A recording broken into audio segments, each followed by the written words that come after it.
Welcome to Chinwag Tuesdays, your passport to a world of language and culture. Hi, everyone. Welcome to another episode of Chinwag Tuesdays. I'm Amanda, and today's special guest is Jem, a fellow Aussie English teacher, and a fellow expat, except she lives in Spain, not India. So thanks for coming on today, Jem. Thanks, Amanda, for having me. I'm excited to be here. Me too. Thanks. I'm excited to have you here. So let's start off with a bit of a self-introduction. So where in Australia you're from, why you moved to Spain, and how you got started teaching Aussie English. Yeah, so I grew up in a really, really small place in Australia. Probably you haven't heard of it, and a lot of people haven't heard of it. It's got a population of like less than 2,000 people, and it's Wow. called Allora. Any chance you've heard of it? Is that in New South Wales? No, I'm up from Queensland. Allora. No, I haven't heard of it then. There you go.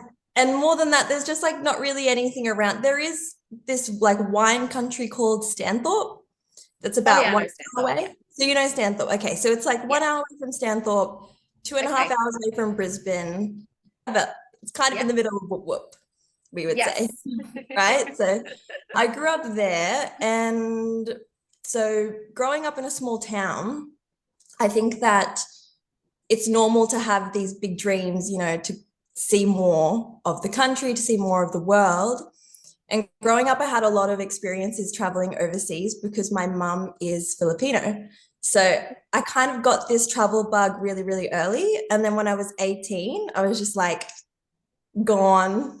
See you 18 later. years old, I initially moved to France, and then I made the move to Spain just because I guess like nothing against France. I love France. I still go visit France to this day. But to live there, it wasn't compatible with me. And when I came to Spain, I actually visited Spain. And then I just knew, I was like, oh, this feels like home away from home. So then I stayed here. And then basically, as an English speaking person moving over to Europe, your biggest job opportunity is to be a teacher. So I started teaching, and it wasn't at first like the thing that I wanted to do for the rest of my life. But I would say when the pandemic hit and my in-person classes had to come to a halt, then I just kind of reevaluated, and I stumbled across online teaching on Amazing Talker. And it was such a lifesaver because at that point I was like, oh my goodness, what am I going to do?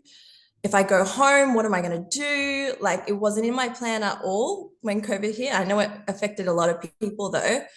And so, yeah, I got an Amazing Talker, and I just started teaching English. And I thought, well, I better teach general English because that way I can extend my reach to anybody who wants to take the IELTS test or TOEIC or anything really. I was just kids, anything. And then like pretty quickly, people started asking me for Australian English, seeing that I'm from Australia. And it was really the first time that anyone even cared to know about Australian English. And then it just kept happening. I was like, oh, okay, this is my niche, Australian English. Yes. Yeah. Yeah. Oh my gosh, that's actually really similar to what happened to me. So to those listening or watching, I actually kind of came across Jem when I was working on Amazing Talker. And so the same thing happened to me, is that I started, and within probably my first month, people were asking about Australia and Australian English. And that's when I was like, okay, so there's obviously a demand here. And I kind of went with that. But it's interesting what you said about how, and then COVID happened, because I swear every single interview that I have done, this is my 25th interview. Nearly every single one, whoever I've spoke to, they've all said, and then the pandemic happened and I had to change, or I had to do something different, or I had to do this or that. Same thing for me. I mean, I moved to India and I couldn't work anyway, but teaching was not something that I thought about doing long term, same as you. Then it kind of just happened. I felt like it found me and I went with it. Totally. It found us. I couldn't put it any better. Yeah. Actually, yeah, for sure. All right. So how long have you been in Spain for now? So yeah, I moved here when I was 18. I'm turning 26 this year. So wow. I mean, okay. I'm not a math teacher, but simple math. Math is not my specialty. I'm here, I'm like counting with my fingers under the table. It's fine. Yeah, so it's been a while, 8 years, right? And Mhm. it doesn't feel at Yeah. all like 8 years. That time Yeah. really flew by. And a lot the people who listen to your podcast are probably thinking about moving to Australia or have moved to Australia. Yeah. And those first few years is like the They're the first 3 years blend hardest. into one, especially if you move during Yeah. COVID. True. Yeah. Yeah. Yeah. That's so true. You know what's so crazy? I saw this reel the other day that was like, it was like a joke reel. And it said, oh, do you remember when COVID started? And the other person's like, yeah, it was like 2 years ago. And it's like, actually, 2 months, it'll be 5 years. What? So I crazy. know. I feel that so much. Yeah. Yeah. All right. So, what are some cultural barriers that you encountered in Spain that I guess might also affect other people living abroad or living away from home? I would say, well, being an Australian, I feel like there are specific barriers that come with that. Depending on the country you're going to, it could be less or more extreme. I'm just going to say, for example, the sense of humor that Australians Mhm. have is very particular. It's so particular, and not many people get it. Not many other cultures have the kind of sarcasm and irony True. and just like the deadpan, like saying something serious, but you're really joking. And in Yeah. our culture, people kind of bounce off each other with that and give it back to each other. True. And it's very lighthearted. But over in France, because remember I said that I moved to France initially, and it's just that it wasn't so compatible with me, with my personality. French people are very nice, but they Yeah. are a little bit more serious than what I was Yeah. used to. And so my sense of humor was constantly being taken the wrong way, like I'm Sure. being mean or I'm being like condescending or I think too much about myself. These are all things that I heard for the first time in my life when I moved to France. And then when I came to Yeah. Spain, people kind of just have that banter with each other. Yeah, it's in Spanish, but they have that. And that's why I felt like at home here. And for other reasons too, the weather. And so actually Yeah. when I came to Spain, I didn't feel too much of a barrier, just the language barrier, of Sure. course. Yeah. Yeah. And maybe like as well in Spain, a lot is done differently. For example, when you eat meals, I don't know. What time do you eat meals in India? Breakfast, Oh, lunch, and the dinner. worst bloody time. I think it's the same as Spain. Dinner's at bloody 10 o'clock at night. Oh, I hate it. I was having dinner at 6 p.m., sometimes 5:30 back home. I know. Sometimes I would be having I didn't know if the other person was having lunch or dinner with me while I'm having dinner. Yeah. It's like they Yeah. didn't have time to have Same lunch. They're here. having, yeah. So that was really hard to get used to. But now it's like what do they call it when you, I hate this when I forget something in English that I should know. When you go back to your country and you have it's reverse culture shock, isn't it? It is, yeah. Yeah, reverse culture shock. So if I go back to Australia, I definitely have reverse culture shock where I Yeah. can't eat at the normal time that my family is eating at. Yeah. Leave me out a plate of food like I'm a pet or something. So yeah, I'd say that Yeah. was hard to get used to. Other than that, I think the other thing is also kind of connected to our like personality of Australians are all different. I don't want to generalize as we are all like that, but Yeah. we do have that lightheartedness, that banter between us, and I think it makes us a little bit more open to share things about ourselves. And in France, for example, people are a little bit more closed and maybe a little bit more closed in Spain as well than they are in Australia. So I wasn't used to that. And I'm quite an open person. I ask a lot of questions. So many times I feel like I've made people uncomfortable by asking not too personal questions, but questions that they're not used to being asked about themselves Yeah. to open up. And then maybe I overshared sometimes too. Yeah. Mm. Oh, relatable. I was Uh, like thinking, why is that? It's just, I'm yeah. Australian. That's it. Yeah. Just blaming myself. It's really funny what you said about how France just wasn't really compatible with your kind of personality because one of my friends, Josie, she is Australian and she's a travel blogger full time. And I interviewed her probably at the it would have been start of the year. I've only had the podcast this year, but a couple of months ago I interviewed her, and she had a similar experience in Japan, in that the Japanese people are quite kind of reserved and closed off. And she found that her outgoingness and kind of, basically her outgoing attitude and personality, it just wasn't a very good fit in Japan. So she found it really hard to connect with locals or to meet people, because she'd be filming in public, right? And in most countries, people would come up really excited and have a chit chat. And she didn't really have that in Japan. So she felt a little bit, I guess, maybe a bit isolated in a way. So I imagine that's probably maybe similar to how you felt in France. Yeah, and then when I came to Spain, which is kind of, people kind of know that in Europe, that Spain and France, although they're neighbors, they're like polar opposites when it comes to right. nature. And Yeah. so that's why I felt right at home when I came to Spain. And that's so interesting. Nice. And I think that's like so important to realize, because I don't know about you, but the bulk of my students are coming from Hong Kong, Taiwan, Japan, Korea. And I find they're going to Australia and they're really struggling with connecting with the people and connecting with the culture, mostly because of this, because they're used to maybe thinking beforehand about what they're asking to make sure it's not offensive. For example, I have this student, going to keep him anonymous, but I have this student, and at the beginning of my classes, I usually start with small talk because it's so important in Australia to have good small talk and know how to carry a conversation. Before asking me any question about myself, he would usually say, do you mind me asking what you do for work? And like kind of asking permission before asking me something, which for us Australians, that's just a very, you're sure you can know what I do for work. Anyone can. Yeah. That guy over there can know what I do, So it's a learning curve, but once they feel comfortable, and especially once they have someone like us to tell them that it is okay and to let them know what the things are that they do need to be careful about talking about, because there definitely are still things that you have to be careful about, so you're not making people uncomfortable or crossing a line.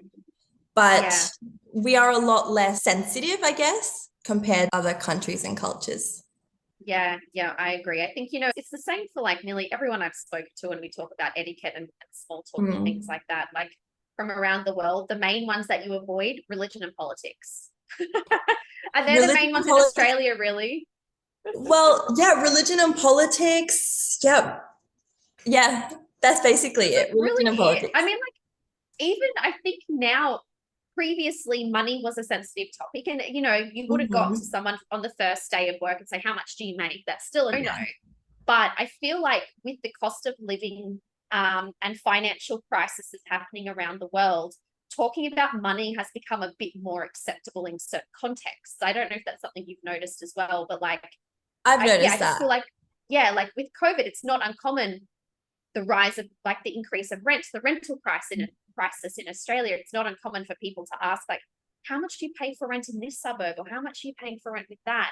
Whereas maybe 5-10 years ago, you wouldn't even really talk about those sorts of things, but that is changing with the current environment. Right. It's funny that you say, how much do you pay for rent? Because I did ask somebody this once over here, and it didn't turn out so great. Oh, you're kidding. Wow, how interesting. It didn't turn out so great, but so this person was from Germany, and it's not that we had like a big fight or anything, but he definitely let me know, like, because I had just met him, maybe I should have gotten to know him a little bit better, but it is common, especially as a foreigner living in a foreign country. Oftentimes as a foreigner, you can get ripped off. I'm sure it does happen to people in Australia too, where they're taken advantage of because for sure. Yeah. It happens everywhere. So as a foreigner here, we often talk about how much you pay for rent and all these things to make sure that nobody's being ripped off. And so that was my angle, because he was new to the city. I just wanted to make sure that he wasn't being ripped off. Yes, it's so hard, isn't it? When you have to, it's not even just like you're in Spain, you have to think about like, the etiquette of the people of Spain, but you also then have to think about the etiquette of people from other countries too, like German. How do they do things in Germany? Like all these sorts of things. Mhm. I know, and it is a good thing to learn to know how to be aware, like socially aware. So it's never a Yeah, bad thing to learn, but yeah, I think it's bound to happen sometimes. And we should cut true. each other some slack and just be a little bit more understanding sometimes as well. Yeah, yeah, Because for sure. I'm sure it's happened to him and it would happen to somebody else and happens to all of Mhm. us. Yeah, true. Yeah. So when was the last time you went back to visit home? I went back in 2021. Okay. Yeah. And how long is the flight from India to Australia where you Too are? bloody long. Okay, so I've been back twice since I moved, and Mm, both of those times I flew out of New Delhi. And so I have to travel the day before my flight because where I live, it's about 300 kilometers away. But if you drive, it takes 6 hours or it's 3 hours by train. So normally I go from my city to Delhi, then get a flight from Delhi, Singapore, Brisbane. mhm, So usually it takes like 48 hours door to door. But I'm going back in 2 months. I'm going back I think actually at the end of next month, I'm going back. And mhm. this time I said to my husband, he's Indian, that's why I live here. I said to him, I'm not going to Delhi again. I'm so done with going all the way to Delhi because I'm exhausted by the time I get back home. So in my mind, I always used to book out of Delhi because I thought it would be too expensive to get a flight from my city. But it's only Mm. like an extra $300, so 150 one way, which when I count for accommodation, travel, expenses, food, when we go to Delhi, it probably works out about the same. Anyway, I'm digressing. So I booked my flights this time to go from my city, Chandigarh, to Brisbane, and it's about 26 hours. So yeah, It doesn't seem so far away. I don't know why, but India, in my mind, I've never been there, but it doesn't it's seem so really not far that far. away. No, like when you look at the map, it's really not, it's still technically a part of Asia, right? So you would think it's Hmm. closer, but it takes so long. Right. So, I mean, going back to Australia is just the same for me. It's a whole thing. Like, I'm so jealous of Yeah, the people who can just take a 2 hour flight and go visit their home I country. know. Yeah, Because you really have to plan so much around it, take time off. When I go back to Australia, I like to take the time off to actually spend it with sure. my family. Yeah, it's for me, it's a full day of travel, no matter what. Yeah. Two different flights at least. Mm. But sometimes it can be more because maybe I don't know the flight connection. I have to do a layover in Singapore for 8 hours, and then it Oh, just the worst. adds up. Yeah, And so last time I went to Australia, I went back for what was it, like a month and a half, something like that. yeah, Yeah. yeah. And did you get reverse culture shock when you went back last time? Just Yeah, okay. just the meal Yeah, times.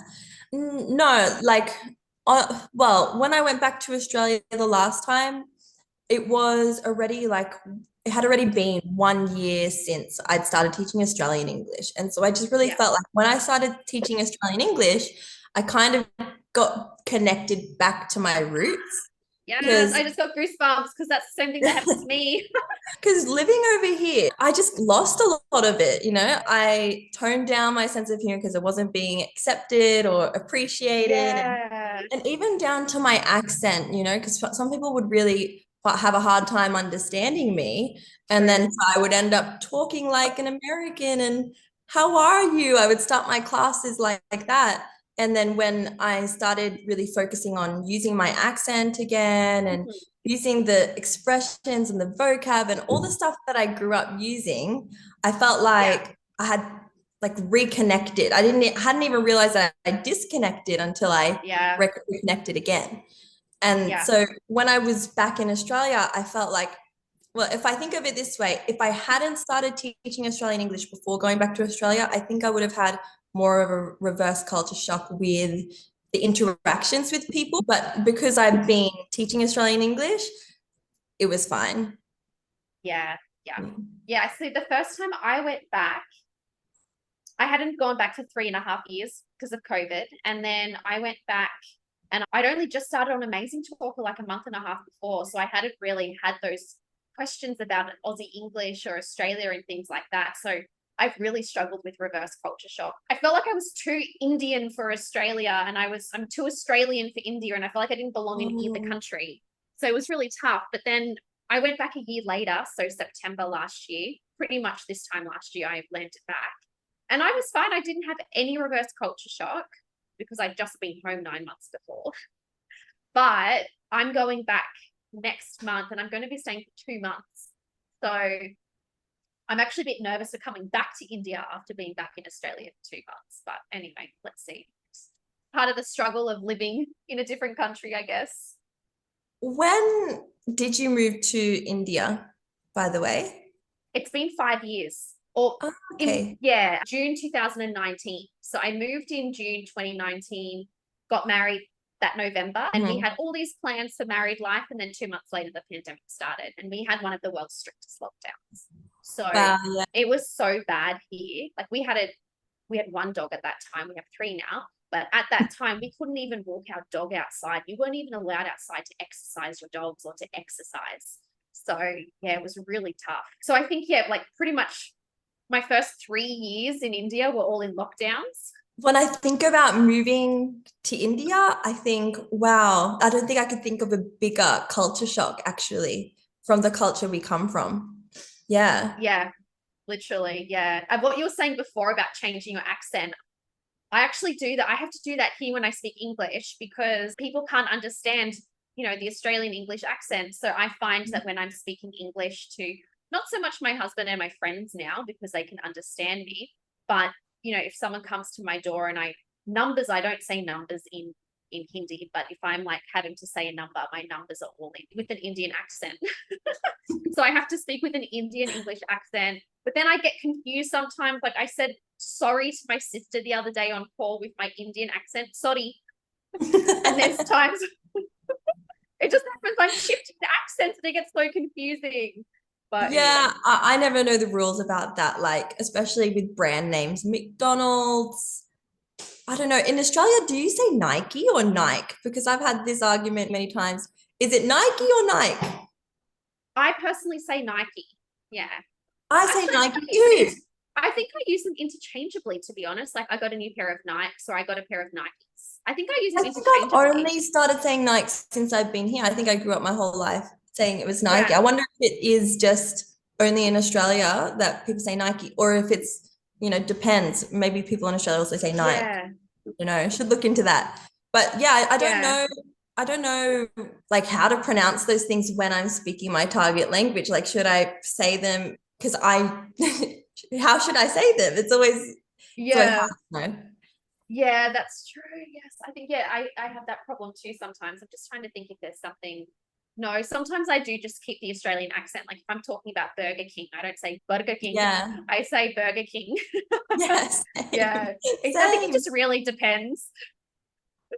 I always think like if the tables were turned, I don't think that Spanish people would be saying, oh, Hungry Jacks. I don't think they would be no, that's putting true, on actually. the Australian accent to say it. Yeah. So you're learning Spanish? Yeah. Yeah. And so how long have you been learning Spanish for? Since I arrived, but I made the mistake that a lot of people do, where when you get to a foreign country to feel comfortable, to stay kind of in your comfort zone, you make friends with people who speak your same language or have a similar background to you. So guilty. I hung around with, there aren't too many Aussies here, to be fair. Aussies love to travel, but I haven't come across any Aussies like living here, just like backpacking and that sort of thing. Mm-hmm. So I've hung around a lot with English people and American people. Yeah. And so for the first 2 years, I learned a zilch of Spanish. I think I was like picking things up through listening, and I was definitely still trying, but I wasn't surrounding myself with people who could give me more opportunities to practice Spanish. Yeah. And then after the first 2 years, I realized that, and I thought, okay, let me go out and find some people who want to practice Spanish or who speak Spanish, are Spanish. And then I started dancing, which is a really big hobby of mine. It's Latin dancing. So predominantly the people are Latin American, living here in Spain. And so actually when I speak Spanish, I have more of a Latin American accent. Oh. It just so happened that way. And whenever I talk to a Spanish person from Spain, they always point it out and they say, your accent sounds a little bit Dominican, because actually sounds a little bit more Dominican. Obviously, as an Australian native English speaker, I think it is harder for us to get the accent right in other languages. I don't know why exactly that is, but you can definitely tell I'm a foreigner and that I'm an English speaker, I think. Yeah. But there is that the style of the way that I speak, the words that I use, the intonation that I have, it is Latin American style. Yeah. How interesting. So at this point, it's been what, 8 years, and it's not perfect. It would be really hard to get it to perfect, but it's at a point now where I don't have this struggle. I don't have a problem with fluency. I could probably talk about most subjects, you know? So yeah, that feels really good. And it's probably only been maybe the past 3 to 4 years that I've felt this way. And it just keeps getting better and better as long as I keep surrounding myself with those people. And it's not so hard anymore because now those people are my friends and we just hang out like normal. Yeah. And I'm really happy about that, because knowing the language of the place where you're living and knowing it to the point where you're not worried about how you're expressing yourself or how you're gonna conduct yourself with people is such a weight off your shoulders. And it's just like, finally you can feel comfortable, you can feel like this is my place. Up until that point, you're just kind of stuck with this feeling of not belonging, still not fitting in. Yeah, true. Yeah. See, again, because I moved here before lockdown, I couldn't really communicate with anyone besides my husband, and we spoke English, and it's really hard to try and shift to Hindi. And so now I'm at a point where I'm trying to talk more. I do my Hindi classes. People who come to my door, I speak Hindi to them. You know, all that kind of stuff. My husband's parents don't speak English, so when they come over, I speak Hindi to them.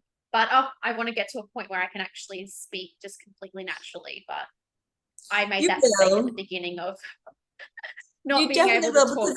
You have the right attitude, you know, and I've seen some of your videos where I think I've seen this video of you where you're like at the gym and you're riding a bike or something, and then you're saying to people, it could have been a story that you posted, you're saying to people, find ways to practice your target language when you're doing other stuff, when you're, this is a video that you did once. Yeah, because I think I was watching Netflix or something. Yeah, so you were watching Netflix at the same time, and it was in Hindi, right? So that's like exactly the kind of thing that I'm sure you encourage it. I encourage it to my students. Like, you just got to you can't just do one class a week. You got to live your target language, especially if you're not in the country where you are. You have to find more ways to expose yourself more. Yeah, for sure. So, because you have that action station attitude about you towards learning, you're gonna get there for sure, and you're gonna get there sooner because of that. Yeah. Well, you know, I've recently just met these two girls at the gym. I think just the last couple of weeks, really. Like, I used to say hi, whatever, but now we're actually having conversations. They only speak to me in Hindi. And just speaking to them the last couple of weeks has made a huge difference in my understanding and my speaking. So, yeah, I mean, that's evidence to me. I know that you need to be doing more, but sometimes you start to see the evidence for yourself and you're like, okay, I need to keep doing this. And the thing about language learning, I think this is true for most people, maybe everyone, that it's kind of like weight loss. You go to the gym or like getting fit, you know, it's like, as you're doing it, you're like, is this even working? Like, am I even getting more muscle? Am I even losing weight? Because I don't feel that. And it's been weeks. And it's like that with learning a language. It's kind of like slow. It's like, am I even improving at all? And then you get to a point where suddenly it's like almost like overnight.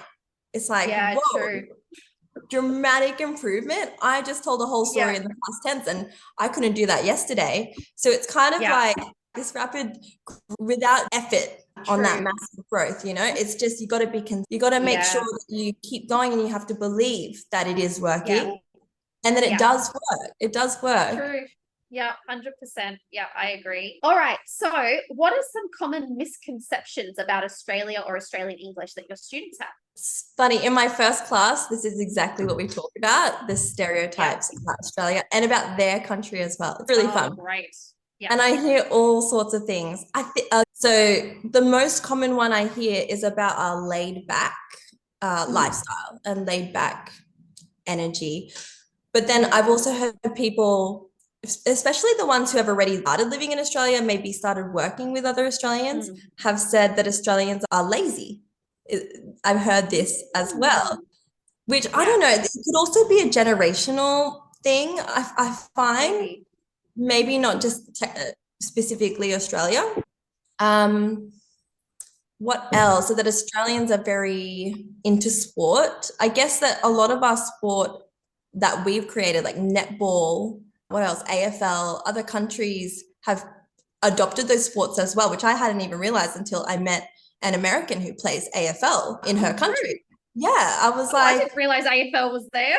I met her at a language exchange and she's American and she goes, I play AFL. Do you know it? I was like, yeah, I know it. How do you play AFL? Like, how is it even a thing over there? So we're being more known for sport, and especially since the Olympics and how many medals we got. Yeah, true. And our break dancer for Australia as well. Like, we're getting more known for our presence. Break dancer, Lucy. What else? I would say, misconceptions, right?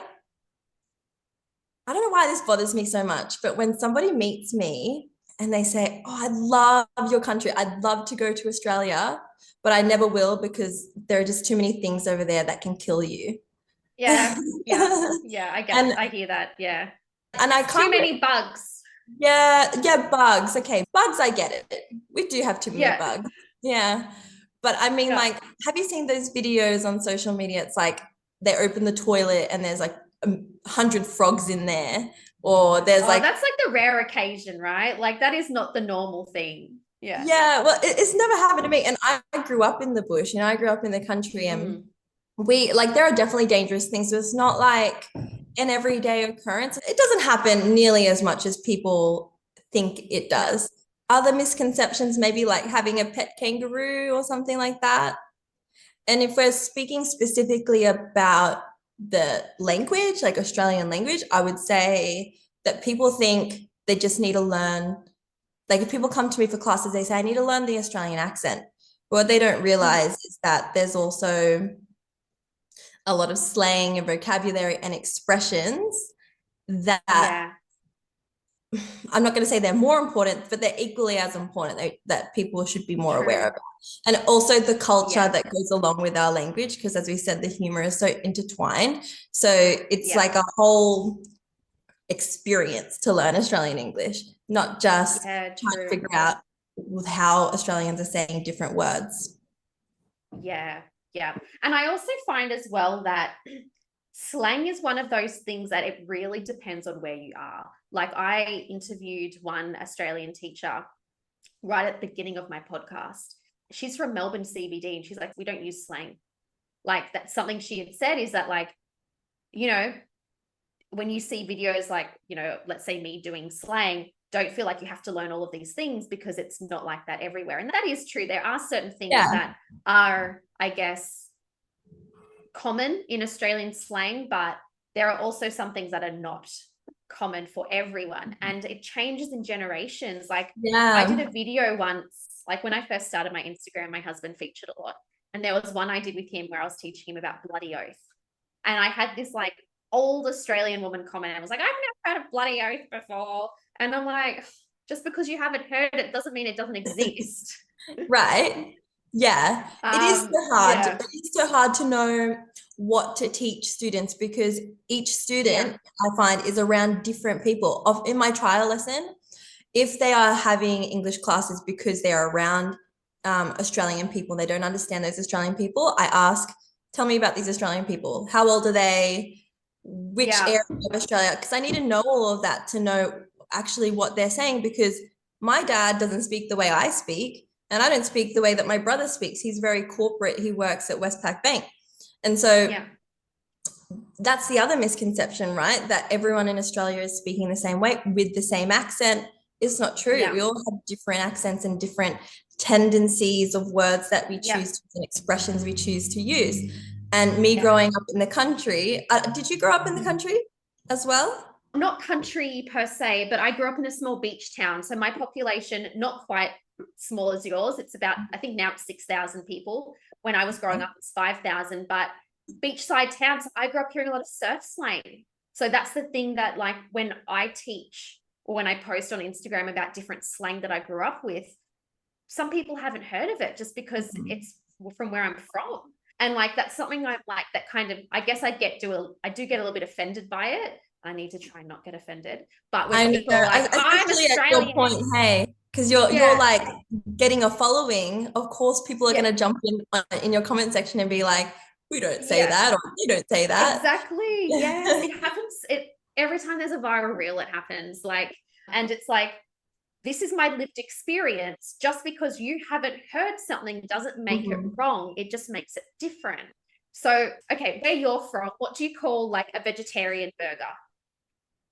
What's the slang word? Veggie burger? A veggie burger? Veggie. Yeah, right. Yeah. So I grew up calling it a veggie burger. Veggie burger. But if you look in the dictionary, it can be both veggie or veggie, right? So I did a reel once with my friend Hannah. She's an American teacher. And, we'll kind of do the role play. And I was like, I'll get a veggie burger. The comments I got on YouTube, oh my God, I'm Australian, we don't say veggie. And I'm like, yeah, but I do. And I was back in Australia, it was a year ago, and I'd gone to the pub, my local pub, for dinner. They had a veggie burger, they had the veggie pizza, they had a veggie whatever. And I'm like, I fucking knew it. Yeah. There is just so much misinformation about Australian English, even for Australian people. Australian people aren't aware of how diverse Australian language is. Yes. The other day I made this reel, right, about grocery shopping. Oh, I saw that one, yeah. Cantaloupe. Apparently some states in Australia say cantaloupe still. I think maybe in the south. I didn't know that. Yeah. But like, I grew up saying rockmelon, so I just assumed, well, if I say rockmelon, all Australians say rockmelon. And so I think that's what happens, is that growing up in the country, we assume that we know everything about the country. Yeah. But Australia is so diverse, and people forget that. And it has changed so much over the years, predominantly because of immigration. And we just have, like tons and tons of slang that is useful, but not useful for everybody. And that's important to keep in mind. Yes. Oh gosh, yeah, it happens all the time. And I feel like sometimes maybe I need to reword like my reel, like, in my part of Australia where I grew up, this is what we say. But it's like, people get so defensive about it sometimes. Like I see it in the comment sections of especially foreigners in Australia that talk about their life in Australia, when they might say things like, in Australia, they do this. And then people like, I'm Australian. No, we don't. But anyway, just I guess the joys that come with having social media. The other thing, like on that note, the other thing that is kind of difficult as well with teaching Australian English is Australian English is still English. Like Americans, British, Australians, whoever speaks English as a native speaker has the same stuff that we use a lot of the time. So that being like mainly phrasal verbs, right? And some expressions, it's like sometimes I want to make a video about some phrasal verbs that also Americans use, but I'm afraid that someone's going to jump on and be like, this isn't just Australian. Like, but that's it happens. I put a clause in my caption now. I actually put a little star at the bottom, and I say, I do. And I actually say like something like, I am aware that this is like a phrasal verb across all English dialects, but because it's one commonly used in Australia, I'm sharing it, kind of thing. Because the same things were happening. Oh, this is British. Well, it probably is, because Australia was colonized by the damn British. So half the vocabulary still is British English, but we've adopted it. You know what's so interesting? As I've started teaching Australian English, same thing's probably happened to you, that you just get so interested in it and you just kind of go down a rabbit hole with some things. And you just like really like over analyze the language. You're like, wow, we do that. I never realized that we do that. That is so cool. So something recently that I realized, I don't know if you have ever thought about it, but we've got all these synonyms in English, right? How many different ways are there to say recently? In these days or lately? Mm. Okay, so we have all Yeah. these synonyms. They are used basically in all countries. It's great to have English because you don't have to repeat yourself all the time. You can be Yeah. creative. But we have tendencies. In Yeah. Australia, I'm going to ask you, do you think that people would say nearly or almost more often? I don't know. I feel like it'd be almost 50-50. I don't even know what Almost I'd say. 50-50. I would use both. Just when because at the moment I've been watching a lot of series, a lot of reality series as well, just to Yeah. gauge how Australians are speaking without it. They're supposed to not be scripted, but Yes. Yeah. Anyway, I just noticed they say nearly a lot, Mm. instead of almost. We Yeah. do say almost, but we have these tendencies, and I can't speak for everybody. This could just be where I'm from as well. Because when I thought about it myself, I thought, oh yeah, if I had to choose without having too much time to think which word I would use out of those two, I would probably choose nearly, and then almost, to not like repeat myself and to change things up a bit. And there are Yeah. just a lot of these other words as well that I've noticed, like recently and lately. Like we would use them both, but my Mm. tendency at least is to go with lately more Yeah. Mine than too. recently. Or like a Yeah. lot of, we definitely say a lot of, but we say heaps, a lot more. Yeah. Yeah. Or ages, a long time. We say both of Yes. those, but we say ages a lot more. So we have these True. tendencies. I think Mhm. understanding those tendencies make it easier to expect what Yeah. Australians are saying. Yeah. Yeah, for sure. Yes. That again, my friend Josie, the travel blogger, she had the same experience when she started traveling about using heaps. She didn't realize that this was like an Aussie thing. And that's something as well that I don't think people who comment like, oh, I'm Australian and we don't say that. I feel like if these people haven't traveled outside of Australia or traveled to non-English speaking countries, they don't really know what is Australian slang and what isn't. And I didn't either. Like the first time I spoke to my husband on the phone, I was like, hey, how you going? And he was like, I'm not going anywhere, because he thought I was asking, where are you going? And I Right. didn't realize how you going was Australian slang. Another time I was talking to a friend of mine at the time, she's from Canada. She was planning to visit me and she was talking about flights and I said, oh, I'll check the Savo. She's like, what's Arvo? Is that an airline? And I was like, you don't know what Arvo is? And like, that's an native English speaker from Canada, right? Mhm. So I feel like, because I get a lot of comments too, like, oh, this is just English. And I'm like, but is it though? Because it's the Australian dialect where people, even some English speakers might not understand it, because people don't realize unless they're traveling outside of Australia. 100%. Yeah.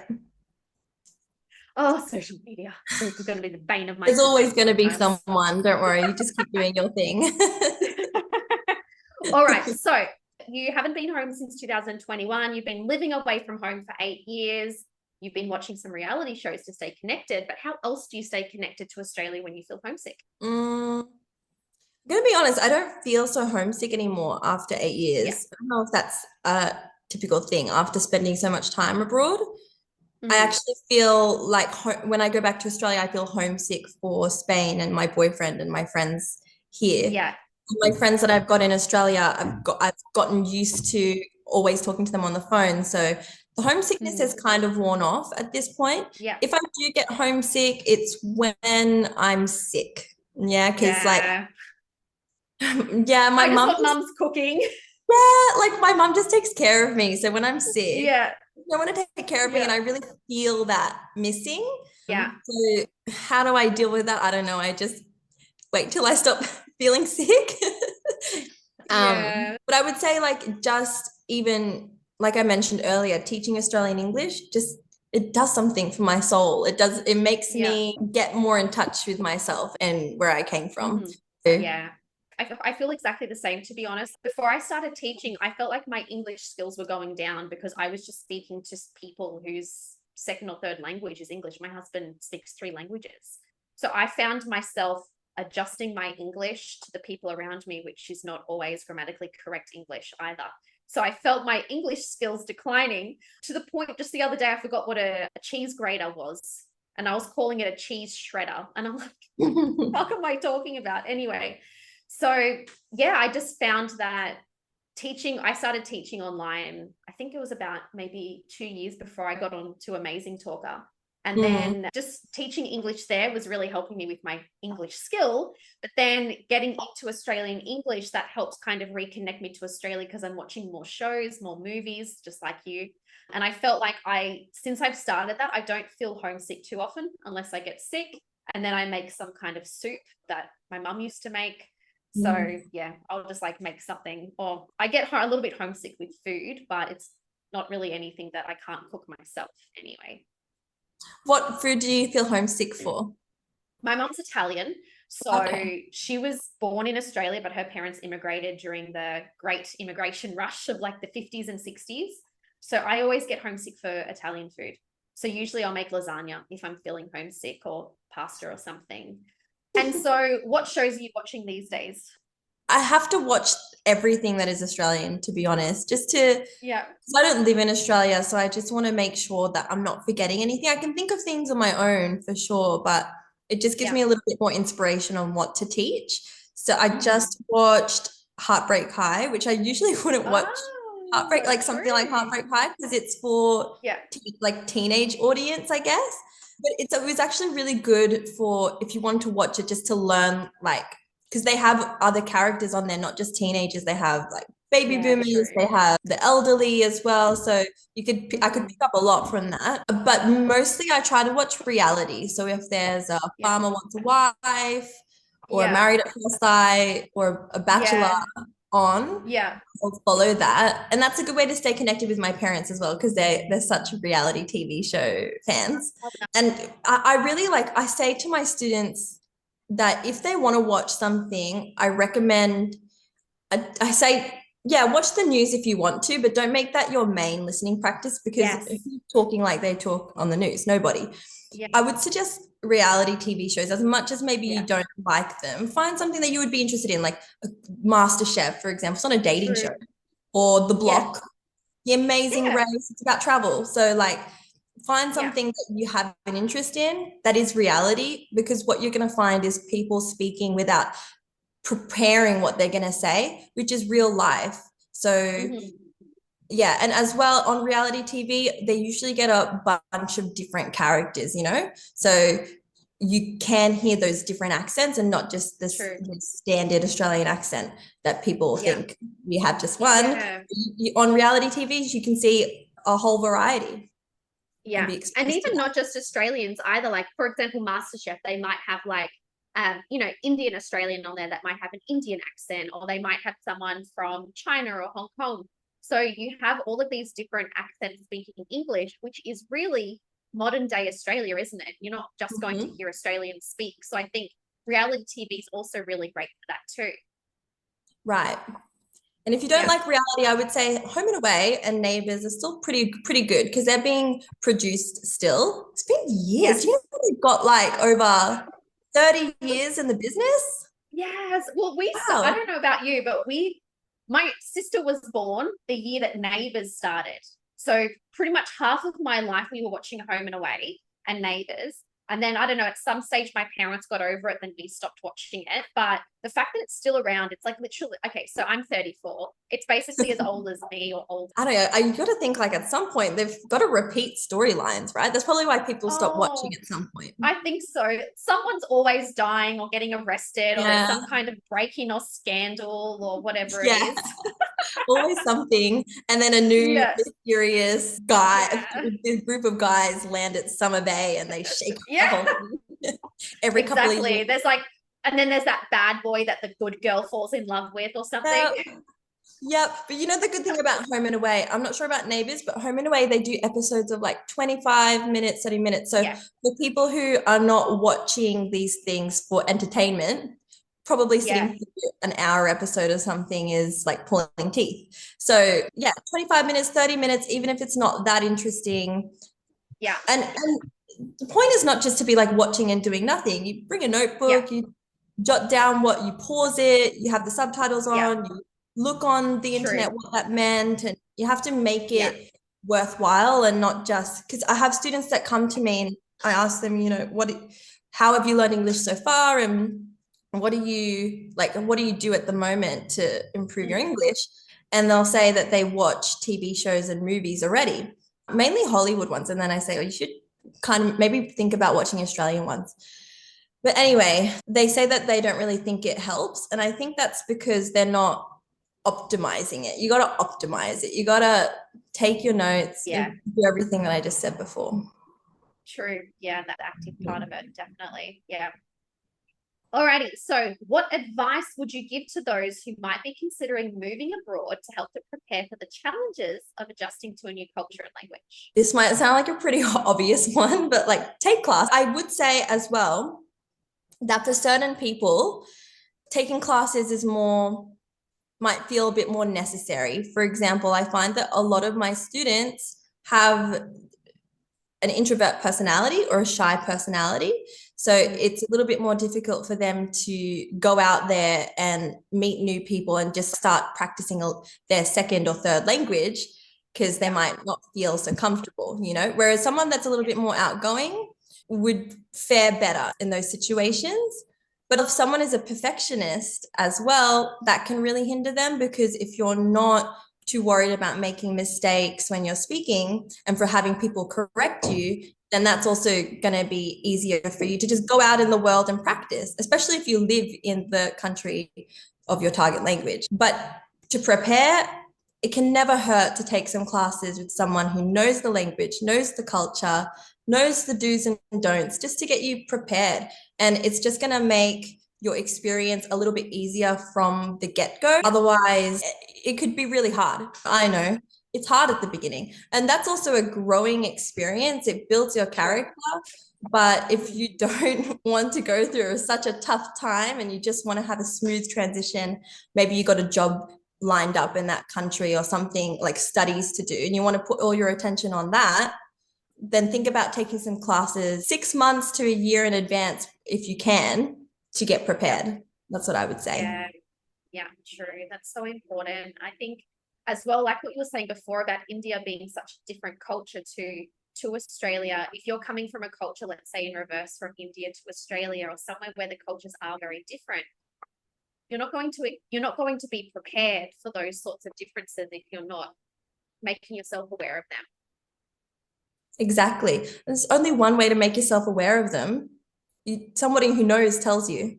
Yeah, exactly. For some countries, you can't find all the information online, and there's so much contradictory information online. Like as we've just been talking about today, people have so many different opinions about Australia. How can you know which one is right? So getting the information from someone who knows and who's studied that is the best way to go. Yeah, for sure. All right. Well, to finish up, how can people contact you for more information? It will go in the episode description. So I have my Instagram at Aussie with Gem, and I also have a WhatsApp contact number if people want to get in contact for classes. I also teach on Amazing Talker, so they can find me there. And the WhatsApp number, that's in my link in bio on Instagram. So just come find me on Instagram at Aussie with Gem. Perfect. All right. Well, thank you so much for joining me today. It's been so nice. I always love talking to Aussies, actually. It helps me with that, not homesickness, but it helps me stay connected. Yes, and it's been a lot of fun. Thank you, Amanda. Thank you. Really interesting.